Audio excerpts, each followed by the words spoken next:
Assalamualaikum warahmatullahi wabarakatuh. Apa kabar pemirsa?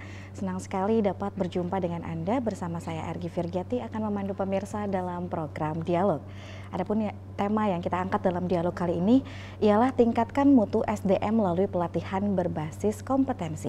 Dan di studio kali ini telah hadir 3 orang narasumber kita. Yang pertama ada Kepala Unit Pelaksana Teknis Dinas Balai Latihan Kerja Tanjung. Apa kabar Bapak Suhartoyo? Ya, dan untuk narasumber kita yang kedua ada Kepala Bidang Pelatihan Kerja dan Produktivitas Dinas Tenaga Kerja Tabalong. Apa kabar Bapak Resnadi? Alhamdulillah Bapak. Dan yang terakhir ada pengantar kerja di Snaker Tabalong. Apa kabar Bapak Firdaus? Alhamdulillah baik. Selamat pagi juga Bu. Baik. Baik Bapak, baru-baru ini Dinas Tenaga Kerja Kabupaten Tabalong melalui Balai Latihan Kerja Tabalong kembali membuka pelatihan berbasis kompetensi. Nah, bisa dijelaskan atau diceritakan kapan waktu pendaftarannya dan pelatihannya apa saja yang dibuka? Baik, saya ke Pak Suhartoyo dulu atau Pak Resnadi? Pak Toyo dulu. Baik, Pak Toyo. Nah, baru-baru ini kita buka mulai tanggal 25 Juli sampai tanggal 25 Agustus. Yaitu pendaftarannya, jadi jurusan yang kita buka 5 kejuruan yaitu welder, terus pembuatan roti dan kue, komputer dasar, terus sama desain grafis, sama satu lagi perakitan komputer. Nah, bisa dijelaskan Pak maksud dari pelatihan berbasis kompetensi itu seperti apa? Berbasis kompetensi itu yang jelas kan gini, kita mengambil dari kalimat kompetensi dulu. Jadi kompetensi itu pekerjaan ya, kemampuan seseorang. Terus kenapa harus berbasis kompetensi? Nanti di situ ada pengetahuan, knowledge, terus yang kedua skill, keterampilan, yang ketiga attitude-nya, jadi itu digabung. Dan dengan adanya kompetensi itu nanti ada uji kompetensinya. Jadi si A mempunyai kemampuan, setiap orang kan mempunyai kemampuan, contohnya menjahit. Jadi diberi waktu umpama 2 jam harus menyelesaikan pekerjaan itu sendiri, membuat baju. Nah, selebihnya umpama waktunya kan saya yakin peserta itu bisa semua. Cuman waktu yang ditentukan itulah yang mengatakan si A, si B kompeten itu. Kompetensi dalam kegiatan kejuruan menjahit itu. Jadi ada 3 unsur yang harus dipenuhi untuk mendapatkan sertifikat kompetensi itu sendiri. Skill, knowledge, dan attitude ya Pak ya? Baik Bapak, apa sih target dan tujuan dari adanya pelatihan tersebut? Nah, yang pertama meningkatkan kualitas SDM kita. Terus yang kedua untuk memenuhi kebutuhan peluang kerja yang ada di perusahaan, atau untuk memenuhi kemandiri, ya istilahnya itu usaha mandiri, itu yang diutamakan. Bapak, biasanya dalam 1 tahun berapa kali BLK Tanjung membuka pelatihan nih Pak? Biasanya paling banyak itu 4 angkatan ya. Yang untuk tahun ini 3 angkatan, yaitu yang angkatan pertama sudah kita laksanakan, angkatan kedua baru aja selesai, nah angkatan ketiga baru kita buka ini. Berarti masih ada 1 angkatan lagi karena ada 5 kejuruan tadi. 5 kejuruan. Nah, dalam pelatihan tersebut Bapak, dibuka setiap gelombangnya itu sama atau berbeda-beda nih? Berbeda-beda. Ya. Jadi tergantung dari jadwalnya sendiri jadwal. nanti. Kan kita membuat schedule ya, buat jadwal. Angkatan pertama jurusan ABC, kedua ini kan biar apa istilahnya itu peminat tuh biar banyak gitu lah. Nah, apa saja nih Pak syarat untuk mendaftar pelatihan di BLK Tanjung dan bagaimana cara untuk mendaftarnya? Sekarang ini kan sudah kita tidak usah ke BLK lagi, yaitu langsung membuka online, secara online. Buka aja di BLK, itu ada websitenya, ada linknya sudah kita sebarkan semuanya, masyarakat insya Allah sudah tahu semua, terutama yang lulusan SMA sekarang ini sudah tahu. Nah, di situ yang kita perlukan yaitu KTP, terus kartu keluarga, terus KTP, kartu keluarga, sama ijazah terakhir. Terus pas foto 4x6 latar belakang warna merah. Semua diupload ke aplikasi tersebut. Oke. Bapak, tahapan seleksi nih Bapak agar bisa lolos menjadi peserta pelatihan itu Ya. seperti apa? Yang pertama sudah mendaftar ya, nanti akan dijadwalkan tanggal berapa mereka peserta itu harus ikuti tes. Nanti akan dijadwal, akan dikirim lewat emailnya masing-masing atau lewat WA bisa juga. Nanti hari apa, jam berapa. Jadi satu hari itu biasanya hanya 3 episode, istilahnya itu 3 gelombang ya. Satu sekali angkatan itu paling banter 50 orang. Masalahnya kan mengingat ruang gedung untuk tes itu sendiri, jadi jarak antara si A, si B untuk ikuti tes itu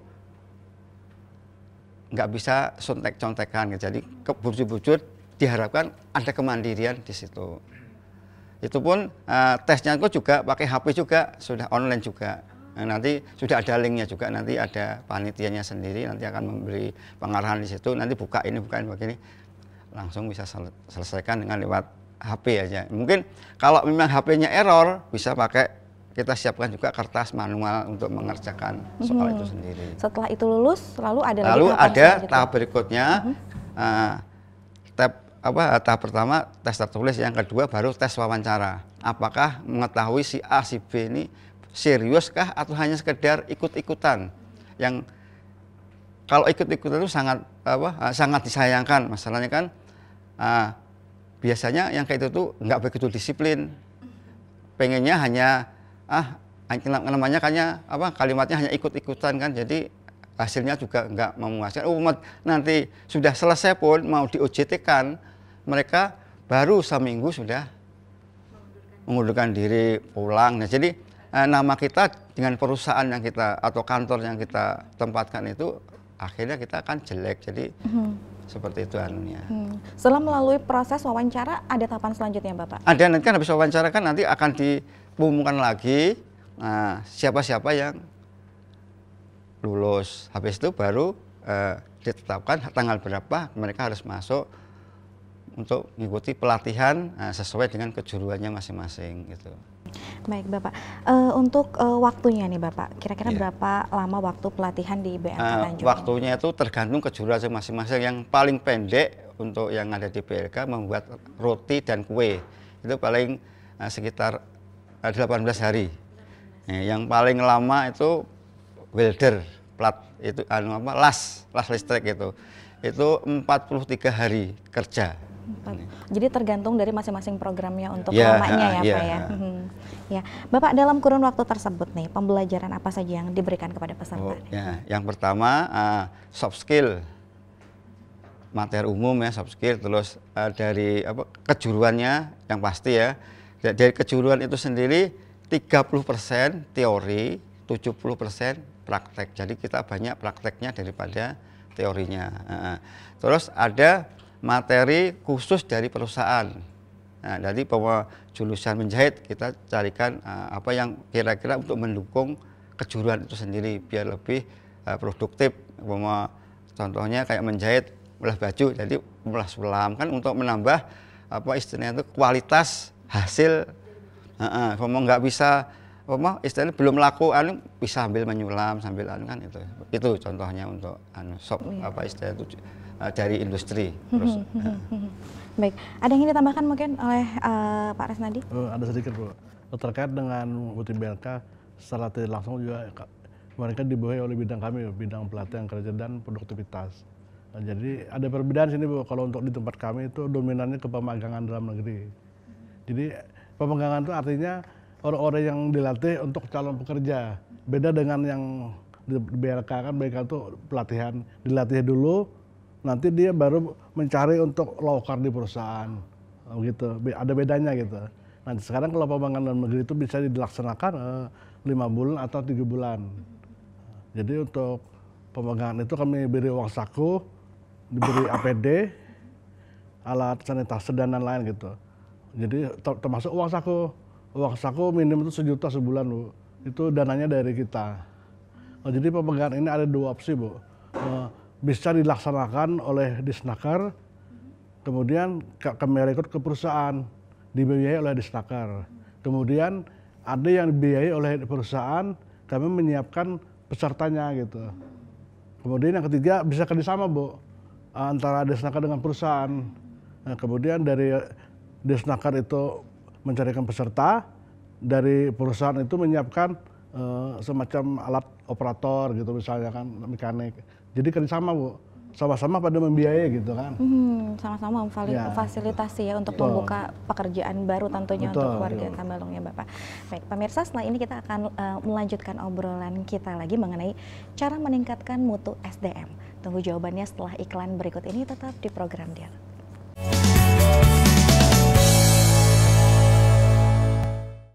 Kembali lagi pemirsa di program Dialog, dan kita akan melanjutkan perbincangan kita dengan para narasumber kita. Upaya tingkatkan mutu SDM nih Bapak ya. Hingga saat ini Bapak, ada berapa total kejuruan pelatihan yang telah dibuka di BLK Tambalong nih? Sekitar 10 kejuruan.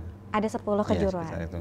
Apa saja tuh Pak? Ya, contohnya membuat roti dan kue, perakitan komputer, terus menjahit, terus pemasangan instalasi rumah sederhana, jurusan listrik gitu ya, terus perbaikan AC, mobil, terus sepeda motor, pelas, terus desain grafis, terus yang satu lagi komputer, apa istilahnya itu, komputer muda, pengetikan lah kalau bahasa bahari itu.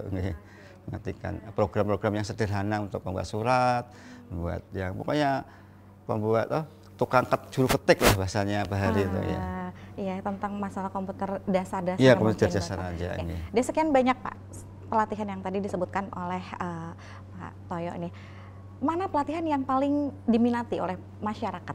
Untuk saat ini Bu, nambahkan sedikit Pak Toyo ya. Di saat ini memang kami ada beberapa instruktur Bu ya. Di saat ini kalau kita lihat dari sisi kebutuhan perusahaan, itu kami ada yang kurang Bu.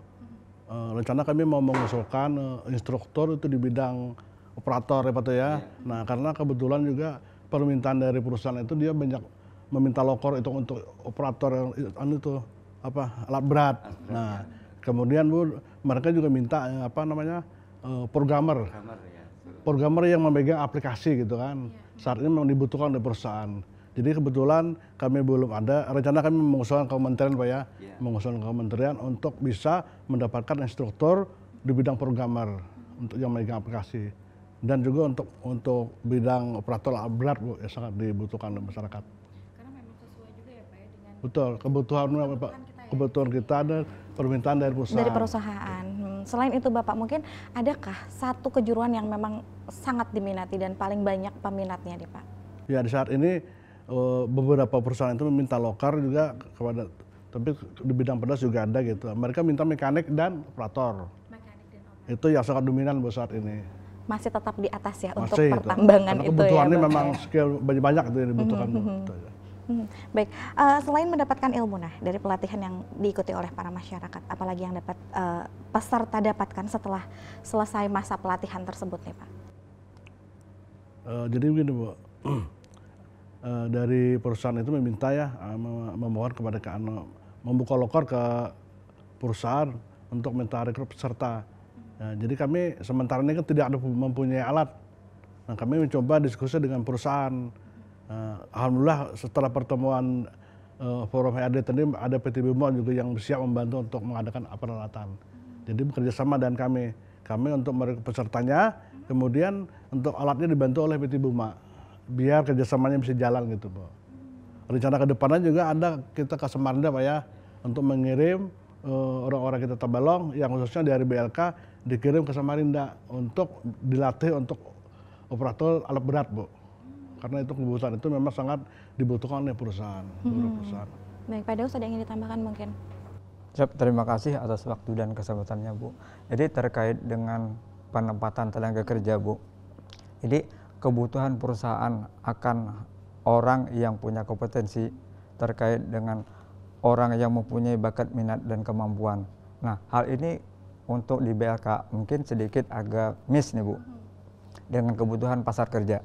Jadi kalau kemampuannya atau kebutuhannya di dunia perusahaan, ini banyak yang lebih dominan ke alat berat atau operator. Jadi yang untuk pelatihan-pelatihan di BLK ini banyak kekurangannya, termasuk yang untuk pelatihan menjahit Bu, menjahit kayak desain grafis, komputer. Karena yang kebutuhan sekarang yang lebih dominan Bu, ini ke dunia perusahaan, bukan berusaha mandiri.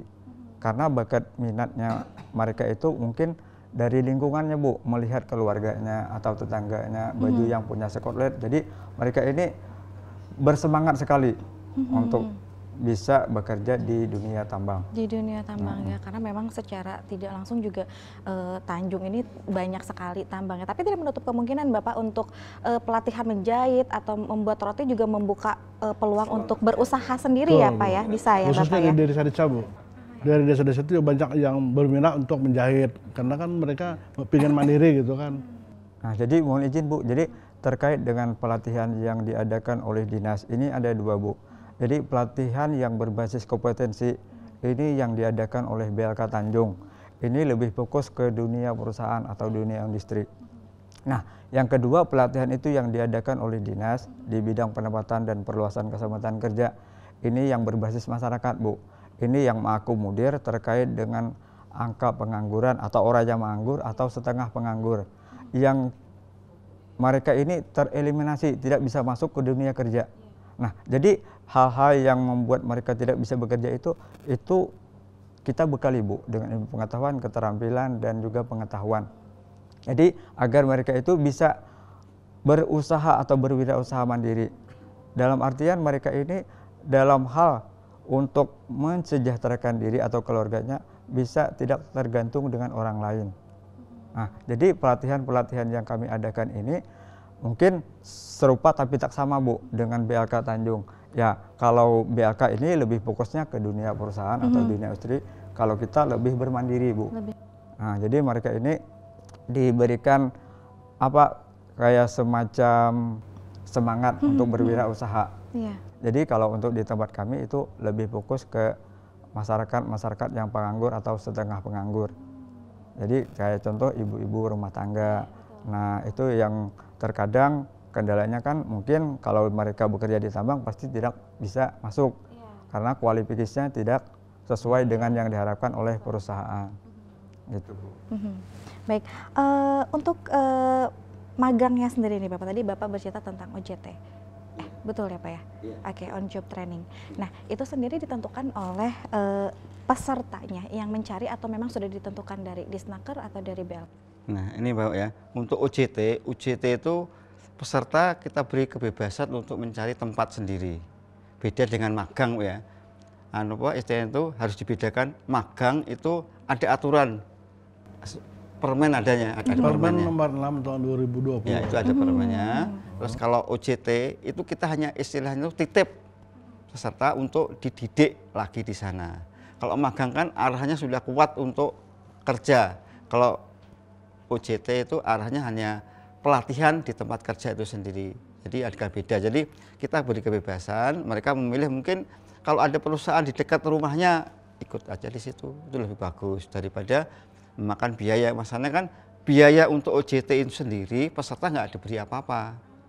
Ya, jadi kerelaan perusahaan aja mau memberi makan atau memberi uang saku itu terserah perusahaan. Yang jelas kita hanya titip untuk dididik di sana. Itu aja intinya. Kalau magang sudah ada aturannya, harus ABC itu ada aturan yang lebih lebih detail Pak ya. Itu aja. Untuk magang ada yang ingin disampaikan Bapak? Enggak, tadi terkait dengan Pak Toyo, itu kan tergantung dari toleransi perusahaannya. Ya, Kita mengharap juga perusahaan bisa mengerti gitu kan, karena anak-anak yang dilatih itu juga memang dia harus mempunyai sertifikat dan mencoba lagi untuk melamar pekerjaan. Beda Bu dengan magang kan, kalau magang ini memang orang-orang yang dilatih untuk dijadikan calon pekerja. Jadi sekiranya mereka itu memang 80% diterima di perusahaan gitu kan. Makanya mereka itu diberi uang saku, diberi APD, terus diberi alat dan lain-lain, segala itu kan bisa dari perusahaan sendiri, bisa dari Disnaker. Jadi kerjasama gitu. Untuk magangnya sendiri Bapak, apakah itu semua peserta wajib untuk melakukan magang? Maksudnya salah satu tahapannya dari para peserta yang melakukan pelatihan tersebut apakah wajib magang atau memang langsung aja bekerja gitu? Oh, belum tentu Bu, karena gini Bu, Rata-rata Bu ya kalau dari perusahaan itu kan magang ini gini Bu, magang ini selama magang dari pihak perusahaan tuh mereka bisa menilai Bu, bagaimana skillnya, prestasinya gimana. Nah di situ kan selama 5 bulan Bu, karena magang ini kan bisa dilaksanakan 5 bulan, skornya 3 bulan. Itu sesuai dengan Papan Langkah nomor 6 tahun 2020. Jadi kalau mereka itu selama 5 bulan itu dinilai, kalau skillnya bagus, punya attitude yang baik, mereka bisa langsung diterima sebagai karyawan perusahaan. Bisa aja yang tidak diterima bisa Bu, karena mereka kan bandel Pak. Kadang-kadang ada yang kurang disiplin gitu dan sebagainya. Kan mereka yang menilai Bu, itu aja. Nah, jadi kembali lagi kepada perusahaan ya Pak ya, untuk menilai kinerjanya seperti apa gitu ya Bapak ya. Baik, bagaimana nih Pak cara Disnaker Tabalong agar peserta tidak hanya menyelesaikan pelatihan saja tapi juga dapat menerapkan keterampilan yang didapat di lingkungan kerja. Bagaimana nih Pak? Keterampilannya Pak ya. Oh gitu ya. Untuk keterampilan itu kan bisa juga melalui CSR. Perusahaan kan punya keuntungan sekian persen untuk kesejahteraan masyarakatnya. Itu biasanya untuk pelatihan, mungkin ada juga yang untuk membangun gedung yang ada di desa ring 1 atau ring 2 kan itu. Seperti itu. Jadi kita mohon untuk ke perusahaan tolong masyarakat desa ini memerlukan pelatihan ini jurusan menjahit atau untuk ibu-ibunya menjahit atau membuat kue atau untuk anak pemudanya untuk kejuaraan otomotif atau dan lain sebagainya itu. Jadi kita untuk menggali dana itu sendiri bisa juga dana desa. Jadi kita kerjasama dengan desa ini memerlukan latihan keterampilan bordil bisa juga. Jadi semua dana itu sendiri dari desa itu Bu. Jadi untuk menggali keterampilan untuk masyarakat itu masih banyak dana-dana yang ada di desa atau di perusahaan untuk CSR itu sendiri gitu. Terima kasih Bapak jawabannya. Pemirsa, setelah ini saya ingin bertanya mengenai program Disnaker dan BLK Tanjung ke depan. Tapi kita break sebentar, tetap di program Dialog.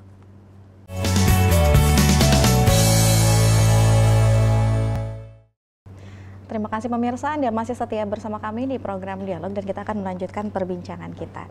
Nah, selain tadi Bapak pelatihan yang kita bicarakan di segmen-segmen sebelumnya yang ada di BLK Tanjung, adakah pelatihan lain yang dibuka di Disnaker Tabalong? Mungkin apakah ada pelatihan ke desa-desa? Bagaimana, Pak Daus? Oh iya, siap. Terima kasih Bu atas waktunya dan jadi begini Bu, terkait dengan apa yang tadi saya sampaikan bahwa pelatihan ini ada 2 macam. Jadi pelatihan yang ada di BLK ini berbasis kompetensi. Kemudian pelatihan yang diadakan oleh dinas itu pada bidang penempatan dan perluasan kesempatan kerja. Ini melalui BINPIK Wirausaha Baru Bu. Nah, pelatihan ini khususnya lebih kepada masyarakat yang tadi yang menganggur, setengah menganggur, termasuk yang ibu-ibu rumah tangga yang memang untuk mengisi waktu kekosongannya. Jadi dalam hal pemberdayaan manusia untuk meningkatkan juga kualitas sumber daya manusia. Jadi mereka ini ada semacam pelatihan Bu. Pelatihan yang memberikan suplemen bagi mereka. Contohnya kayak pelatihan pembuatan aneka kue kering, kek hias, kemudian ada anyaman purun dan lain-lain. Sebenarnya banyak nih Bu yang untuk pelatihan-pelatihan yang ada di tempat kami. Cuma ya beberapa hal yang ada kami laksanakan yang kemarin itu yang lebih dominan Bu, yang lebih banyak diminati aneka kue kering. Karena mungkin lebih nyaman untuk pemasarannya Bu. Karena kan mereka ini apalagi kayak momen-momen tertentu Bu. Seperti ada bulan puasa, hari raya dan hari-hari besar-besar lainnya. Nah, jadi kalau di tempat kami itu kegiatan pelatihannya itu bersumber dari masyarakat Bu yang mengusulkan. Bukan dari kami yang menentukan. Jadi kalau misalnya minatnya masyarakat tertentu mau kue kering, itu otomatis kami kue kering. Kalau misalnya mau cekik hias, kami cekik hias.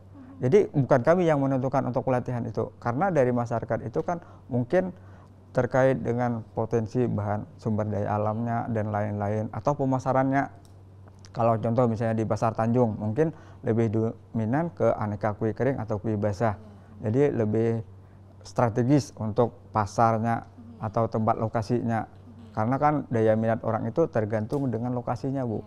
Walaupun ibaratnya yang kita buat itu enaknya bukan main, tapi kalau untuk tempatnya tidak terjangkau mungkin itu salah satu faktor penghambat bagi mereka yang untuk berusaha. Berarti kalau misalkan dibilang tadi Bapak pelatihan untuk kue kering lebih banyak diminati oleh para ibu-ibu ya Pak. Betul, ya biasanya ya. Betul. Kayak gitu ya. Jadi trending aja gitu ya Pak ya kalau misalkan ibu-ibu ini. Nah menurut Bapak seberapa penting nih adanya peningkatan mutu SDM di dunia kerja saat ini? Lebih Bu. Ayo Bapak kah? Oh ya. Jadi begini Bu. Jadi salah satu upaya untuk memperluas kesempatan kerja dan juga untuk meningkatkan kualitas sumber daya manusia dengan cara pelatihan. Nah, pelatihan ini ya tergantung dengan bakat minat orang yang tadi mau ke dunia usaha atau ke dunia industri atau ke dunia perusahaan. Nah, dari satu sisi ini kita bisa mengambil Bu, karena jumlah penduduk kita ini semakin hari semakin banyak. Jadi peluang untuk bekerja itu makin sulit. Nah, jadi kesempatan untuk bekerja itu dengan cara merubah pola pikir mereka Bu, bahwa kalau untuk bekerja itu tidak perlu harus ketergantungan dengan orang lain. Mereka itu sendiri bisa menciptakan peluang kerja sendiri dengan cara tadi mengikuti pelatihan-pelatihan yang ada, apakah itu di BLK ataupun dengan melalui BIMTEK Wirausaha Baru. Jadi kalau memang mereka itu lebih fokus atau lebih berminat atau lebih memang maunya hendak berusaha memang dengan sungguh-sungguh Bu. Jadi kalau untuk yang dunia kerja ini sebenarnya memang lebay kita nih Bu, karena banyak orang mendatang. Jadi orang lokal kan seperti jadi penonton, karena kualitas sumber daya manusia kita ini rendah Bu. Nah, contoh kalau di perusahaan-perusahaan itu otomatis yang rekrut pasti yang punya kualifikasinya lebih tinggi. Nah, sedangkan kita tidak punya SDM yang seperti itu. Nah, jadi salah satu faktor mengurangi angka pengangguran untuk mensupport atau menambah penghasilan ekonomi keluarga dengan cara pelatihan atau berwirausaha. Berwirausaha ya. Jadi sangat penting ya Pak ya untuk meningkatkan mutu dari SDM sendiri ya Bapak. Ya terkait dengan angka pengangguran Bu. Jadi angka pengangguran kita Bu kemarin di tahun 2021 itu ada 3,43. Sekarang di tahun 2022 kemarin naik Bu jadi 4,46. Semakin banyak pengangguran berarti ya? Semakin banyak pengangguran itu mungkin karena ini Bu yang untuk angkatan kerja mungkin yang baru lulus ini tuh Bu.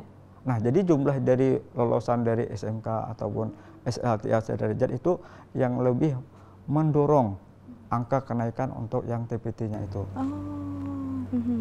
Baik, kita kembali lagi ke BLK Tanjung nih ke Pak Toyo. Pak Toyo, apa ada program ke depan yang ingin dikerjakan oleh BLK atau apakah akan membuka kejuruan pelatihan yang baru yang sebelumnya belum pernah dibuka oleh BLK? Alhamdulillah kemarin kami memang sementara ini kita belum pernah melaksanakan TNA ya, training needs analisis, belum pernah kita mengadakan analisis kebutuhan tenaga kerja industri. Tapi dengan bincang-bincang kita ketemu dibawahi oleh ketemuan dengan perusahaan-perusahaan itu, kami bisa mengambil kesimpulan bahwa perlu dibuka pelatihan yang baru, contohnya alat berat, terus programmer,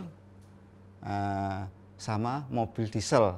Sementara ini kita belum pernah melaksanakan pelatihan mobil diesel. Dulu pernah, cuman instrukturnya sudah pensiun, jadi sementara ini tidak ada. Jadi kita buka lagi jurusan mobil diesel itu sendiri tahun depan insya Allah.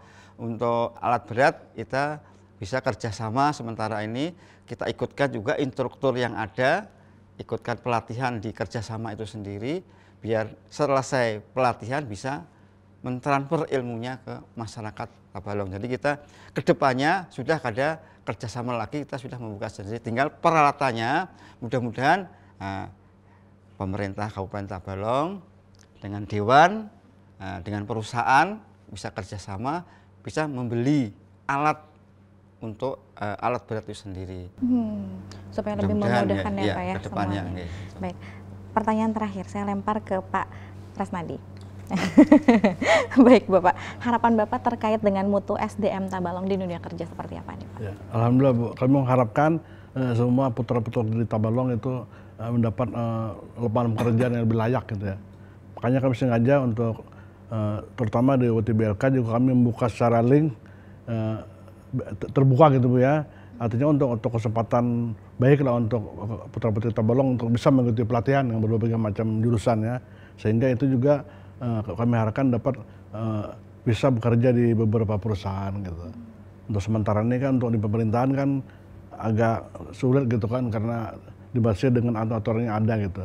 Nah, sementara kesempatan untuk putra-putri kita hanya ada di bidang swasta gitu kan. Jadi kami mengharap semua putra-putri di Tabalong, khususnya untuk Tabalong, bisa itu bekerja di beberapa perusahaan. Baik, ada yang ingin ditambahkan mungkin Bapak? Cukup. Pak Daus, ada yang ingin ditambahkan? Cukup. Baik, semoga dari adanya dialog kita hari ini bisa meningkatkan kualitas SDM yang jauh lebih bermutu ya Pak ya. Dan targetnya Pak ya, tingkat pengangguran berkurang ya tahun depan ya Pak ya. Betul, depannya gitu. Kami sangat mengharap itu. Sangat mengharap. Baik, tidak terasa perbincangan kita kali ini telah berakhir. Terima kasih sekali lagi kepada Bapak Suhartoyo dan Bapak Resnadi serta juga Pak Daus yang telah meluangkan waktunya dalam program dialog. Saya Argi Virgiati beserta kru yang bertugas pamit undur diri. Terima kasih dan tetap saksikan program dialog yang dapat diakses melalui aplikasi TV Tabalong di handphone Android dan iOS serta juga dapat diakses di YouTube program TV Tabalong. Akhir kata, wassalamualaikum warahmatullahi wabarakatuh.